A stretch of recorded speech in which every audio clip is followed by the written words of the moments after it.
Dragons, and hello everybody, and welcome to another match in the Wii Sports Golf 9-hole speed tournament. Today we have losers round 2 action between Paul in the Mall and Toad. What that means is these runners have no more second chances. If they lose this, they are out of the tournament. So we have alongside me, firstly, Garrett. What are your prospects for the match, do you think? I'm not much of a gambler, but if I did have to bet on one of these players, I would bet on Paul in the Mall, ripping the Fat Albert me. Well, going against the seedings then, that's interesting. Do you agree with that assessment, the River P? And hello to you. You know what? I would agree with that. But on a serious note, I feel like Paul is a very good runner. He does one disconnect, and he still averages pretty good times. What I've been seeing, so very interested to see how this match is going to go. Remember, to everyone watching, this is best of 3, and it's not like a normal speed run because you can't reset.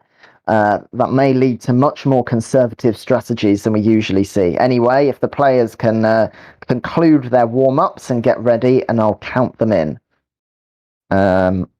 Just allowing Toad to do that as he practices his disconnect one more time, and here we go. So I'll count them in now. 3, 2, 1, go. And Really we close are race right now. underway. Yeah, well, we're underway.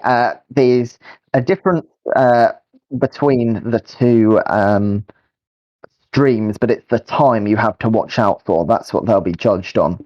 As we go into hole 1, both of them getting their tee shot pretty good straight into the fairway. And yeah, neck and neck. You would hope so at this early stage. This is the one that matters. Bit of an overshot from Toad. Yeah. Yeah. Meanwhile, Paul gets a really nice approach. I think he got 0 wins, so it's pretty easy to and taps it line in. up that shot. So, advantage, Paul.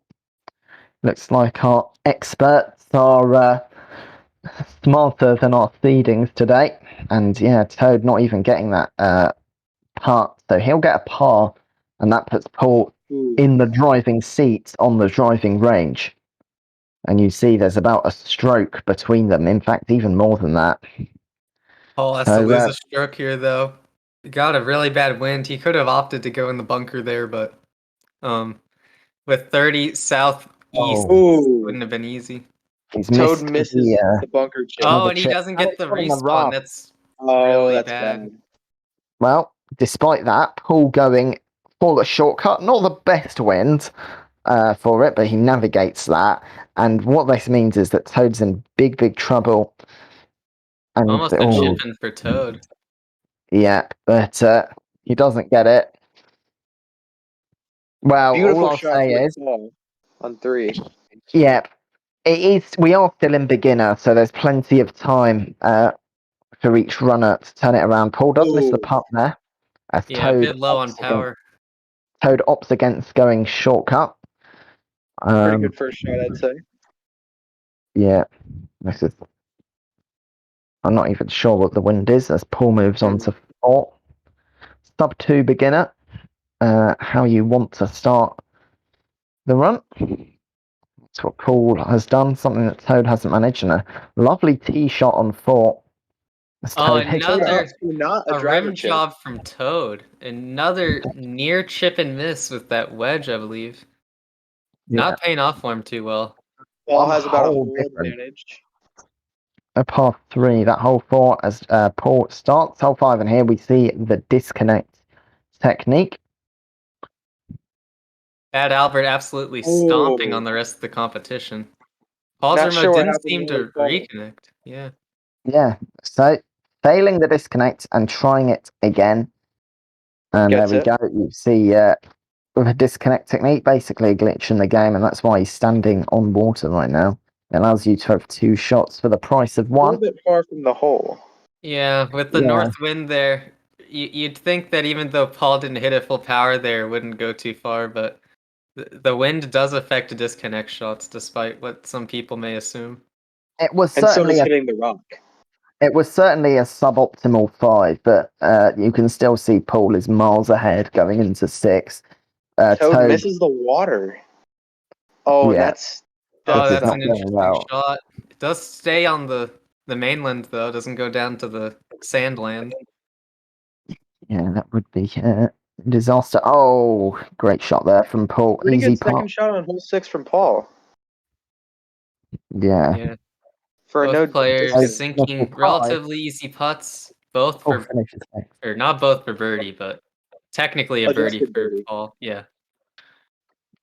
And now Paul goes into hole 7, gets pretty wacky wind, but It's like a navigable. questionable shot, but He does No, make that's it and gets slowed down from the tree, so it actually ended up being a very good shot. But that wind is a prime example of the red bar right strategy that many of the runners use in this tournament. It allows you to consistently hit to the setting right. up nicely. A little bit of adjustment for that part. Not sure how much it was needed, but definitely not no. worth it. Clubs up to the Um, iron right there, I saw. And now he goes on to hole 8 as Toad just about finishing intermediate. Well, Oh. comes on his day, doesn't it, so far? It is best of 3, and he'll just have to forget about this, I think. As Paul is giving up on 8, which isn't the fastest strategy, but it's certainly the safest. As Toad, well, he's got to go for it now on hole 7. Takes a shortcut. As Paul A moves on to 3.9 hole shot. 9. Yeah, but Good I win think for Paul. this is just going to be a formality right now. Oh, God. Oh, he hit that way Nearly too did, hard. mate. Yeah, Almost went directly in the. and that, well, it would have been quite nice for the cameras, if nothing else, because Paul is cruising, and I think he might care more about the clock now than his opponent, because it's looking good.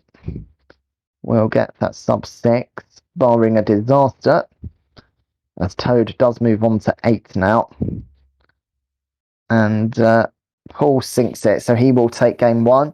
Just while Toad finishes his run, see what time we get. I suppose I should talk about the bracket.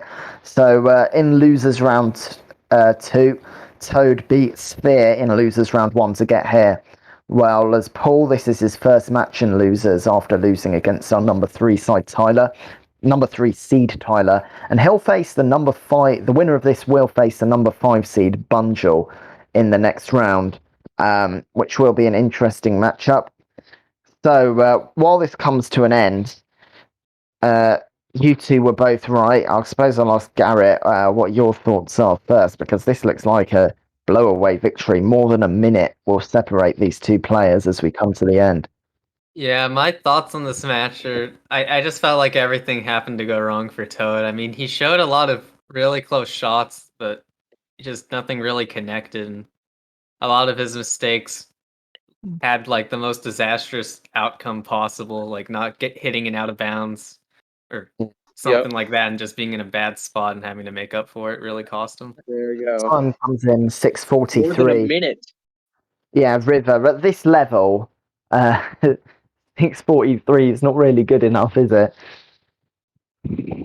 Yeah, especially because Toad was doing disconnects. And I'm not saying that.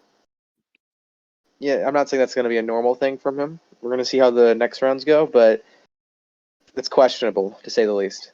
Okay, I'll ask our players to get ready and I'll count them in. 3, 2, 1, go.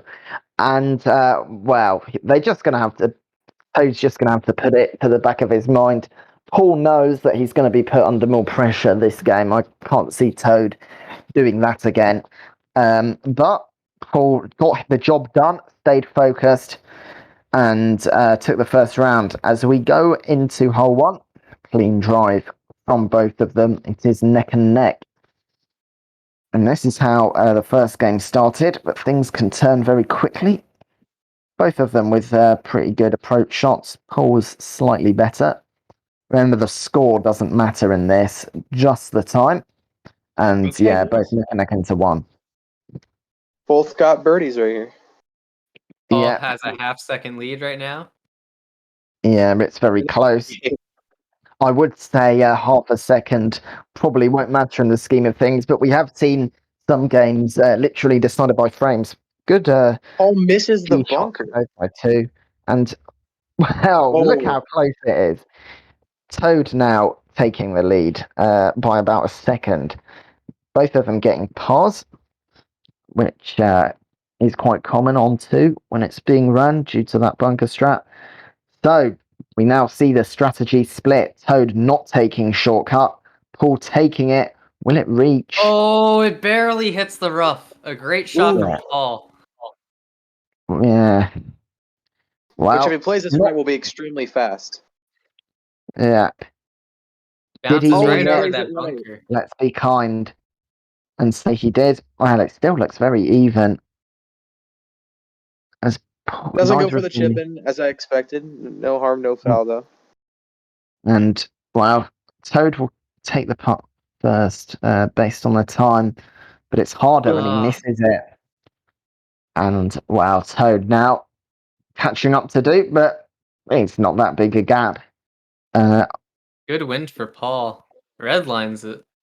Yeah, It's going to go exiting a bit again, beyond the hole. No, that was good, I would say.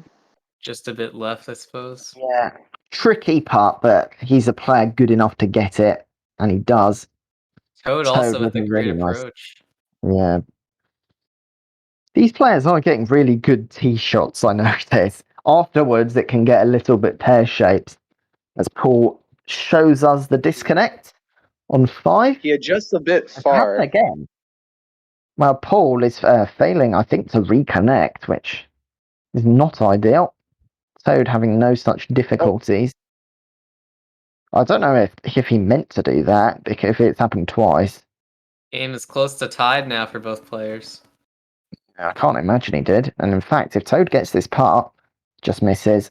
Nope. I still think Toad's going to be ahead, because that was a bad approach shot by Paul. Lands him on the fairway, although he can putt it if he wants. Paul just the wrong way for that putt, I believe.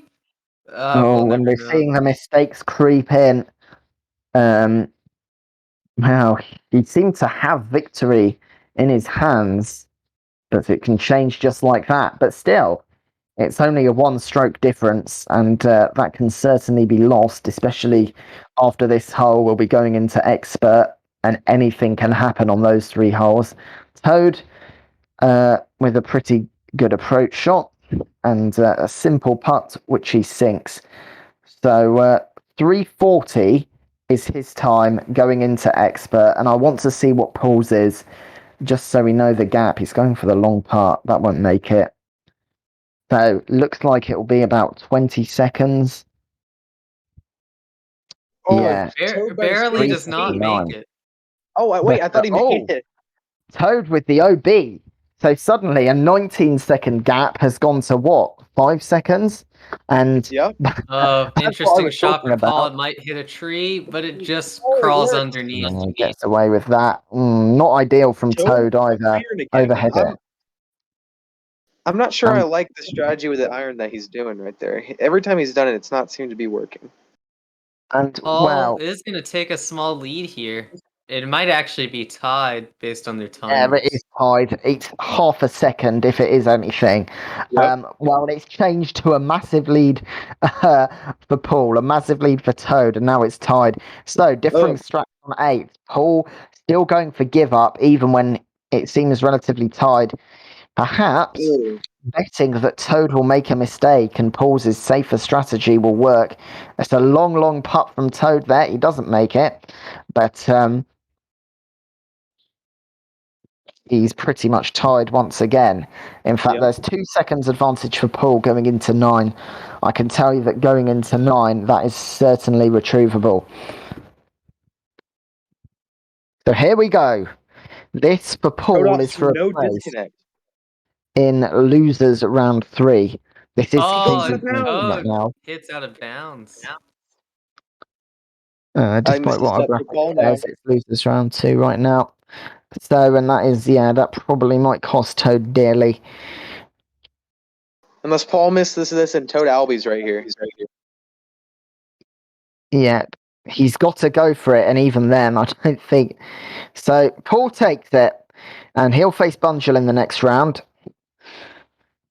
Let's just let Toad finish his run before we get our players on the line for some quick questions. Oh, again, not sub 6 for Toad. But we'll start with our Victor, Paul. If he can say hello. Happy to take some questions, Paul. I'm here.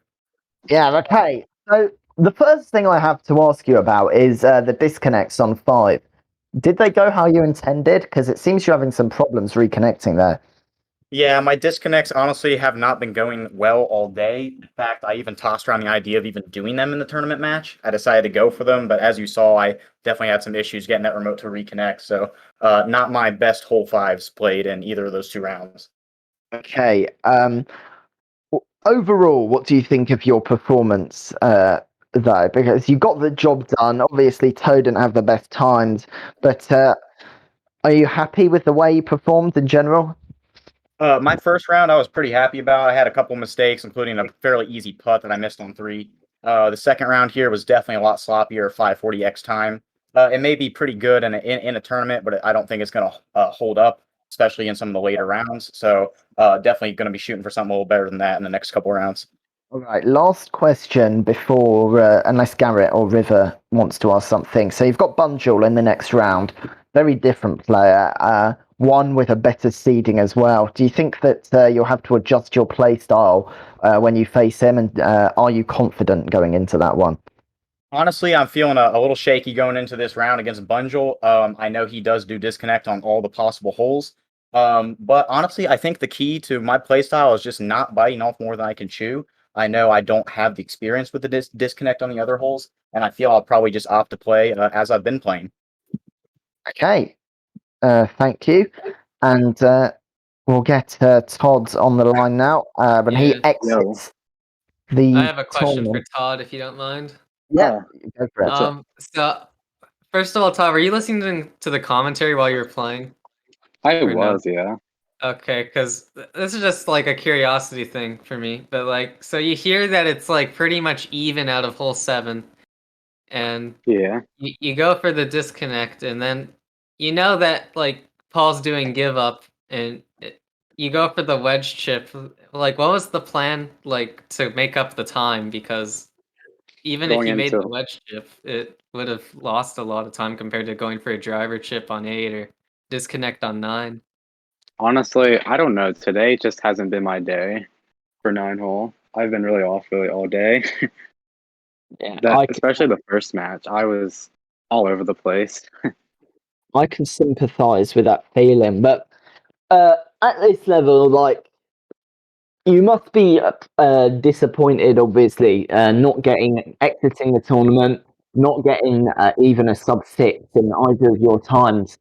But do you think it was just, a bad luck and, not being in the best form? Or do you think that you also made some poor decisions during the game? I think that's what Garrett was trying to ask. Yeah, I just had some bad luck. Like, I think it was the first game on hole 2. I missed the bunker chip and I didn't even go out of bounds.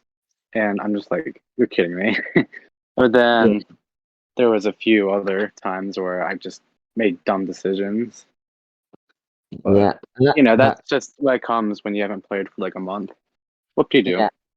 And that's Kostu. So Todd there, and he is, I believe, the second player to exit the tournament. So contrary to what our graphic at the top says, it is losers round 2. So Paul goes into losers round 3 to face the number 5 seed Bunjul.